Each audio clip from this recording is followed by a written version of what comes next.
Venham comigo até Lisboa, ao ano de 1755, o ano do grande terremoto que destruiu praticamente toda a cidade.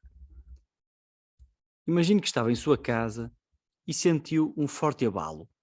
Foi à janela e viu as casas dos vizinhos todas no chão. Só umas poucas casas continuavam de pé, incluindo a sua. Passados uns minutos, sente novo abalo e esconde-se debaixo de uma mesa. Sente a casa a tremer, as fundações e as paredes a serem sacudidas com violência, mas a estrutura aguenta e ainda não cai. Vai à janela e vê mais algumas casas no chão. Casas de pessoas conhecidas, algumas casas de amigos seus. Que visão terrível. Com medo de novos abalos, volta a esconder-se debaixo da mesa. Lá fora está demasiada confusão, mortes por todo o lado e incêndios descontrolados. Por algum motivo sente-se mais seguro em sua casa debaixo da mesa. Deixa-se estar ali, sem se mexer, como se um movimento seu pudesse fazer tremer de novo toda a terra. Está deitado debaixo da mesa e não sabe que a uns quilómetros de si, no meio do mar, um enorme tsunami, uma onda gigante formada pelo tremor de terra, se aproxima a uma enorme velocidade, prestes a entrar pela cidade adentro e a destruir tudo o que ainda está de pé, incluindo a sua casa. Dentro de alguns minutos estará morto e nada da antiga cidade ficará de pé. Vamos deixar esta imagem trágica a repousar um pouco. Vamos voltar a ela no final deste episódio. Por agora, regressemos a Edimburgo e ao nosso David Hume. Nós já acompanhamos Hume há tempo suficiente para perceber que ele não brinca em serviço. Não faz as coisas por menos, como se costuma dizer. No episódio anterior vimos o que ele fez a uma noção central para a nossa compreensão do mundo, a noção de causalidade. Aquela ideia que nos permite perceber que um efeito tem origem numa determinada causa. E vimos como isso destruiu praticamente qualquer pretensão que pudéssemos ter a um conhecimento seguro, tendo por base os sentidos. O único tipo de conhecimento que nos pode dizer algo significativo acerca do mundo. O conhecimento de matérias de facto. Se não podemos estar seguros de que os mesmos efeitos se seguirão sempre das mesmas causas, então a ciência não será capaz de prever nada acerca do mundo físico, não será capaz de explicar nada de forma satisfatória acerca do que nos rodeia. Se até hoje os planetas seguiram uma determinada órbita, nada nos diz que amanhã não invertam essa órbita ou comecem a saltar descontrolados por essa galáxia fora. Bem, os exemplos são muitos, é só puxarmos pela imaginação para percebermos o que o fim da noção de causa e efeito implica para o conhecimento científico que nessa altura começava a construir-se sobre as bases seguras das leis de Newton sobre o movimento dos corpos. Pelos vistos, esse conhecimento, essas leis, não eram assim tão seguras. David Hume é demolidor, um verdadeiro rolo compressor. Foi esta a expressão que o meu amigo Tiago Souza utilizou para descrever este escocês bonacheirão. Rolo compressor. Como é que este homem tinha tantos amigos? Como é que a sua companhia era tão procurada tanto por homens como por mulheres? David Hume, o grande destruidor do conhecimento, o grande cético, o grande ateu, não devia ser azedo e resingão. Não devia ser ele uma mistura de tio Patinhas com Capitão Haddock do Tintim, sempre pessimista, a reclamar e a chamar-nos a atenção para todas as vezes que pisávamos o risco e dizíamos coisas que não podíamos de forma alguma provar, sempre a pôr em causa tudo o que dávamos por adquirido. É que David Hume fez isso tudo que vimos atrás. E atenção, ainda nem estamos a meio de toda a destruição que ele causou. Mas David Hume fez tudo isso de uma forma alegre e sempre jovial, com uma elegância, uma finura e um sentido de humor a toda a prova. David Hume faz-me lembrar aqueles cómicos de stand-up comedy que nos fazem rir, ao mesmo tempo que as suas piadas nos fazem pensar e põem a nu as nossas falhas morais, as incongruências com que vivemos, os nossos hábitos, aqueles hábitos que nos devíamos envergonhar, se simplesmente pensássemos um pouco mais sobre tudo isso, sei lá, cómicos como Louis C.K., por exemplo, estou-me a lembrar dele.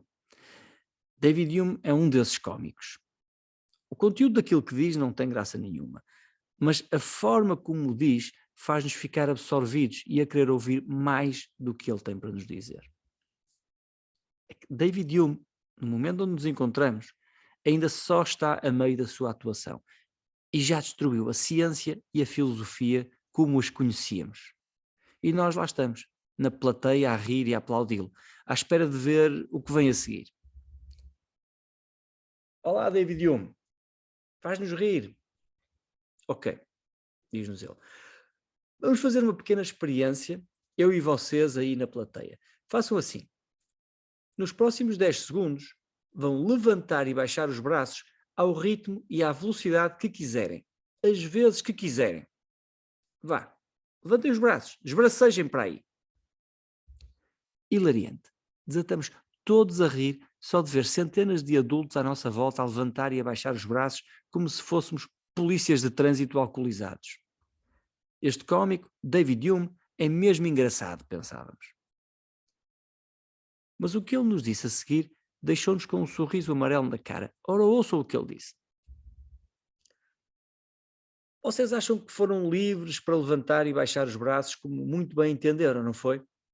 Vocês acham que são livres para fazer essa e muitas outras coisas porque simplesmente pensam em algo, como levantar o braço e o braço levanta-se.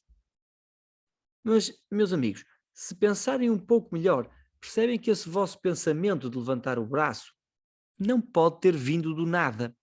Vocês não vivem num vácuo, mas vivem rodeados de eventos físicos que influenciam tudo aquilo que fazem e pensam.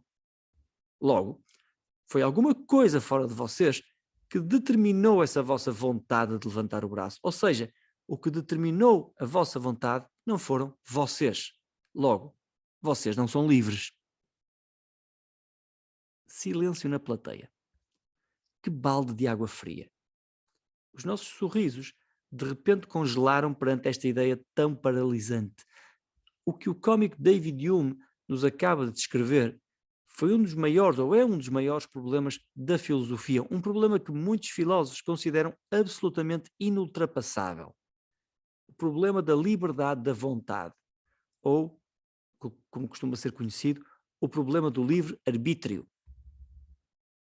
Parece que se for verdade o que nos diz David Hume, se for verdade aquilo que a ciência nos diz acerca da natureza, isto é, que tudo tem uma causa física que a precede, e se for verdade que nós fazemos parte dessa natureza, não podemos fugir dessa natureza, não estamos fora dessa natureza, então parece que não nos conseguimos abstrair dessa influência que certos fenómenos físicos, naturais, que nós não controlamos, têm sobre nós.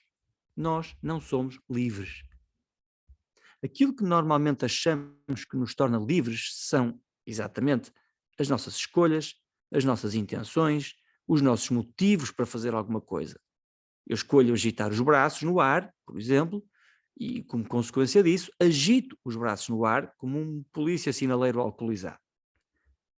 Mas segundo o que Hume nos acabou de dizer, essas mesmas intenções, essas nossas intenções e motivações, têm elas próprias causas físicas na natureza. Logo, não sou eu quem escolhe ter essas intenções e motivações. Elas foram determinadas por algo antes de mim. Então, onde é que fica o mim? Onde é que fica o eu, o agente, a pessoa que escolhe? David Hume parece dizer que não fica em lado nenhum. O agente desaparece. Atenção, o problema do livre-arbítrio não foi descoberto por David Hume, mas ele considerava este o problema mais difícil na área mais difícil de todas as áreas difíceis, a metafísica. Imaginem só, a metafísica, comparada com outras ciências, já é a mais difícil das áreas. E este é o problema mais difícil de todos. E sabem o que fez David Hume com ele? Simplesmente vulgarizou. Tratou-o como um pedaço de pano que se atira ao chão e se pontapeia para baixo de um sofá, sei lá. Fez com que este problema desaparecesse da vista. Para David Hume, este problema não passava de um problema linguístico, uma disputa verbal. O problema do livre-arbítrio, ou da vontade livre, era um não problema, que desapareceria se pensássemos nele de forma correta. Vamos perceber como é que ele fez isso. Neste momento, o David Hume parece inserir-se numa tradição de filósofos que dizem que não temos livre-arbítrio. Mas como vamos ver, o David Hume tentará salvar a nossa liberdade. Tentará mostrar que, apesar de sermos determinados, ao mesmo tempo somos livres.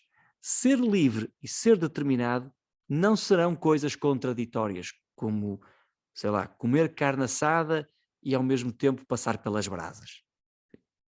Apesar de tudo, somos livres. Pelo menos é isso que ele nos diz.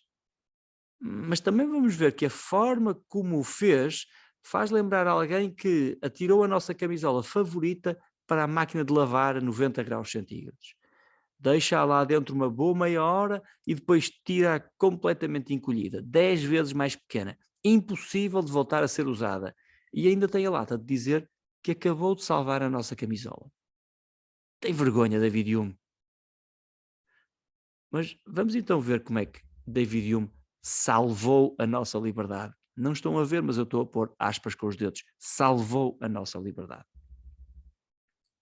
O que David Hume nos diz é, muito simplesmente, que a nossa vontade, independentemente do que a determina, é suficiente para sermos livres. Sabemos que somos livres quando nada nos impede de fazer o que queremos, independentemente das verdadeiras causas desse nosso querer, dessa nossa vontade. É uma vontade nossa? Pergunta Hume. Então é suficiente para nos fazer livres. Mas, meus amigos, isto não pode deixar de parecer estranho, não é? Quando as causas de uma ação são exteriores a nós mesmos, quando parece que não somos nós a causa daquilo que fazemos, parece que isso anula qualquer responsabilidade naquilo que fazemos, anula qualquer liberdade naquilo que fazemos. Vamos a um exemplo daqueles que ficam sempre bem num argumento filosófico. Imagina alguém que mata outra pessoa de forma violenta. Um pequeno parênteses, não sei porquê, mas há aqui alguma tendência dos filósofos a estes exemplos com assassinos e morte. Adiante. Imagine alguém que mata outra pessoa de forma violenta. Numa primeira fase, é claro que todos vamos culpar essa pessoa. Queremos apanhá-la, condená-la e castigá-la. Queremos que pague por aquilo que fez. Mas imagine que, logo a seguir, descobrimos que o assassino tem um tumor muito raro numa região qualquer do cérebro, o hipocampo. E esse tumor raro nessa região do cérebro, hipocampo, sei lá, é o que o leva a ter comportamentos agressivos. Sabemos também que essa pessoa pode ser operada e que podemos tirar de lá esse tumor, acabando definitivamente com esses comportamentos agressivos.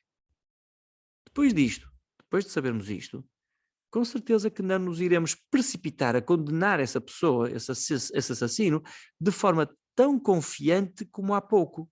Depois de sabermos que esse comportamento assassino e agressivo, é causado por esse tumor e não por uma vontade sua, consciente e autónomo. Foi causado não por essa vontade, mas por uma compulsão mental, chamemos-lhe assim. Foi causada por algo que essa pessoa não controla. Provavelmente, até acharemos que o melhor a fazer nem é castigá-la, mas tratá-la, submetê-la à tal operação para eliminar a tal compulsão mental. Mas se pensarmos bem, todos nós, eu e você, toda a gente, temos certos graus de, chamemos-lhe assim, compulsões mentais. Parece que não controlamos o que se passa no nosso cérebro antes, durante e após as operações da nossa vontade. Parece que todos nós temos uma espécie de tumor cerebral que nos leva a fazer aquilo que fazemos ainda antes da nossa vontade. Algumas descobertas recentes da neurociência parecem comprovar que David Hume tinha razão aqui e que antes de termos consciência de que queremos fazer alguma coisa, existem alguns processos automáticos no nosso corpo e no nosso cérebro que já estão em andamento. A biologia parece que precede a psicologia. O corpo parece que precede a mente. Parece que todos nós estamos determinados a agir como agimos. Mas então, como é que Hume consegue compatibilizar esta nossa forma automática de agir com a liberdade? É na secção 8 da sua investigação sobre o entendimento humano que David Hume avança um argumento a favor do determinismo e da sua compatibilidade com o livre-arbítrio. Para isso, apoia-se no conceito de necessidade que avançou na secção 7 de que falamos no episódio anterior. Para lá da constante conjunção de objetos semelhantes e da consequente inferência de um para o outro, não temos nenhuma ideia de qualquer necessidade ou conexão. Fim de citação. Ou seja, se alguém aqui perguntasse a David Hume o que é que queremos dizer com uma coisa causa outra coisa, a sua resposta seria algo do género: por uma coisa causa outra coisa, queremos apenas dizer que há uma conjunção de coisas dada pelo hábito. É o hábito, o costume, que nos dá a relação de causa e efeito. Ou seja, e este aqui é o primeiro argumento de David Hume nesta 8ª secção, tanto na realidade quanto no conteúdo da mente, é o hábito que nos dá a noção de relação causal. Logo a seguir, Hume diz para aplicarmos estas ideias ao debate sobre o livre-arbítrio para ver o que acontece. E o que acontece é o seguinte: se as relações de causa e efeito entre as nossas motivações e as nossas ações são apenas projeções da nossa mente, então o problema do livre-arbítrio dilui-se, desaparece de forma muito simples.